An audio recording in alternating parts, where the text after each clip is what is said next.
रमजानच्या पवित्र महिन्याच्या स्वागतासाठी जुन्या नाशिकमधील बागोनपुरा परिसरातील ऐतिहासिक कादरी मशिदीचे आकर्षक आणि आधुनिक पद्धतीने नूतनीकरण करण्यात आलं आहे। पारंपरिक इस्लामिक वास्तुकलेसोबतच आधुनिक सुविधा आणि सौंदर्याचा संगम साधत मशिदीला एक वेगळेच रूप देण्यात आलं आहे। त्यामुळे मशिदीमध्ये नमाजासाठी येणाऱ्या भाविकांना एक वेगळी आध्यात्मिक अनुभूती मिळणार आहे। मशिदीच्या नूतनीकरणात अनेक खास बाबींना प्राधान्य देण्यात आलं आहे। विशेष म्हणजे मशिदीत मेंबरे रसूल मिंबर हे नाशिकमध्येच कुशल कारागिरांकडून तयार करून बसवण्यात आले आहे। सूक्ष्म नक्षीकाम आणि आकर्षक रचना यामुळे हे मेंबरे रसूल मशिदीच्या सौंदर्यात भर घालत आहे। मशिदीच्या आतील सजावटीत प्रकाशाची विशेष मांडणी करण्यात आली असून भव्य झुंबर मुंबईहून तयार करून खास मागवण्यात आले आहे।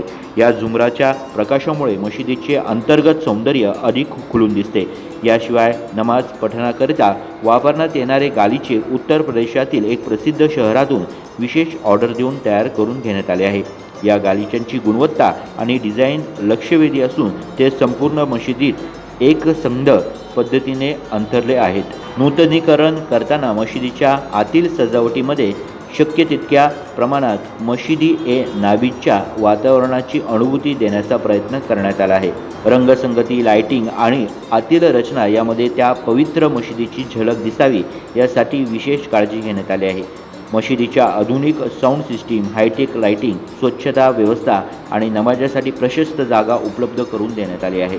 स्थानिक मुस्लिम समाज, मशिदीचे विश्वस्त आणि दानशूर नागरिकांच्या सहकार्यानं हे नूतनीकरण पूर्ण झालं आहे। नव्या रूपात सजलेली कादरी मशीद रमजानच्या निमित्ताने बागोनपुरा परिसरात श्रद्धा, एकता आणि आध्यात्मिकतेचे नवे केंद्र बनलं आहे। गुड्डू शेख, दिशा न्यूज, नाशिक।